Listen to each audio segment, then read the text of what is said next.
All right, we are ready for chapter 3 of book 1 in Stink, the Incredible Shrinking Kid. I am planning to cozy up with my blanket and read for a little while today. And so I challenge you during chapter 3, cozy up somewhere that's comfortable and that you can kind of close your eyes and picture yourself being Stink. So where we left off in chapter 2 was Stink had just walked to deliver the milk cartons. He was coming back, thought he would stop at the nurse's office, and he told the nurse that he was shrinking and that his sister took his height in the morning and by nighttime he had shrunk. So she said, no, you people shrink during the day, so take your measurement in the morning.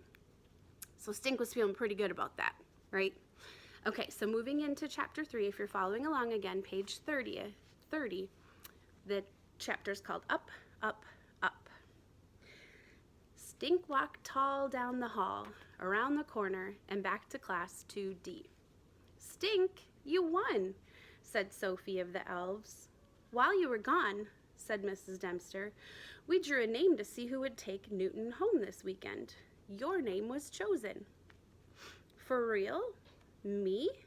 I get to take Newt home? You have all the luck, said Webster. Things are definitely looking up, up, up, said Stink, telling himself a joke and cracking himself up. Stink climbed on the bus. He held the critter keeper carefully in his lap.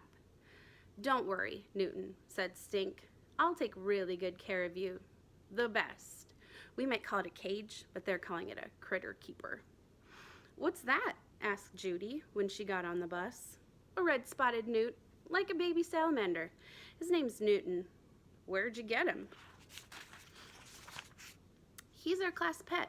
We're studying life cycles, and Mrs. D went to New Hampshire and brought him back for us. I'm taking care of him for the weekend. I get to play with him and watch him and keep a journal of stuff that happens. Judy snorted. New Hampshire, Stink, not New Hamster. You mean Newt, Hampshire? Said Judy's friend Rocky. It's Newt, England, said Judy, cracking up. Stink rolled his eyes. When Stink got home, he did not stop to get a snack, not even fig Newtons. He took Newton up to his room. He got out his notebook and wrote, Friday, 3:37, Newton hiding. Stink stared at the newt. Judy came in and peered over his shoulder.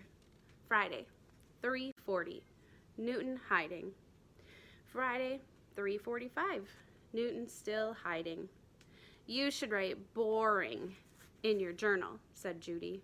Newts are not boring, said Stink. Name one unboring thing about Newt, said Judy. Newts eat crickets and worms and slugs, said Stink. Boring, said Judy. Red-spotted newts are the state amphibian of New Hampshire. Boring, said Judy. Okay, how about this? Newts start out as eggs, then they hatch and swim around like tadpoles. Then they turn into red Fs and live on land. Then they change color and go back to the water. Now that's a teensy-weensy bit not boring, said Judy. And they shed their skins, Stink said. Interesting, said Judy. Call me when that happens. On Saturday, Stink wrote in his journal some more. 10:52, Newton sniffed at worm. 10:53, Newton sniffed at fake turtle. 11 o'clock, Newton ate cricket whole. 11:30, Newton climbed up on a new rock. 11:36, misted Newton with spray bottle. 11:38, Newton stared at magazine picture of pond. 11:45, Newton sleeping. 12 o'clock, Newton hiding. 12:06, still hiding. Stink, are you going to stare at that newt all weekend? Asked Judy. I'm building him a raft out of Legos. Maybe he'll come out and float. You know what would be really unboring? Asked Judy. Put the newt in with Toady. No way, said Stink. Newts are like poison to toads. So that means Toady won't eat him. Come on, Stinker. Toady's all lonely. Before Stink could say Fig Newton, Judy scooped up Newton in her hands. You're supposed to wash your hands, said Stink. Don't drop him. I won't drop him. She set him down in some moss in Toady's tank. Newton sniffed at Toady and curled up his tail. He's scared, said Stink. Wait, said Judy. Toady licked Newton. Take him out, yelled Stink. It was just a friendly lick, said Judy. A Newt lollipop. What if Toady gets poisoned? Get him out of there. Get him out. Don't lay an egg. Judy picked up Newton in her not-washed hand.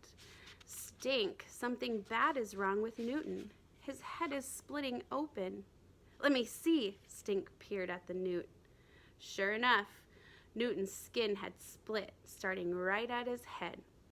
He's shedding his skin, said Stink. Put him back, put him back. They peered at Newton. Do you think it'll really come off, said Stink. Sure, said Judy. It means he's growing, unlike some people. Even a newt grows more than me, said Stink.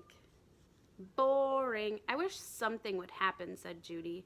She leaned over and wrote in Stink's journal, 1:15, boring. Stink erased it. Growing takes time, he told Judy. That's what everybody tells me. Maybe if we say some magic words, said Judy. Eye of newt, blah, blah, blah, wool of bat, tongue of toad. It's happening, said Stink. Rare, said Judy. She ran to get the video camera. Lights, camera, action. Stink took out his journal and wrote, 1:10, Newton licked by a toad. 1:12, Newton gets splitting headache. 1:21, Newton's skin falling off. 1:35, Newton rubs against rock. 1:39, Newton rubs against plant.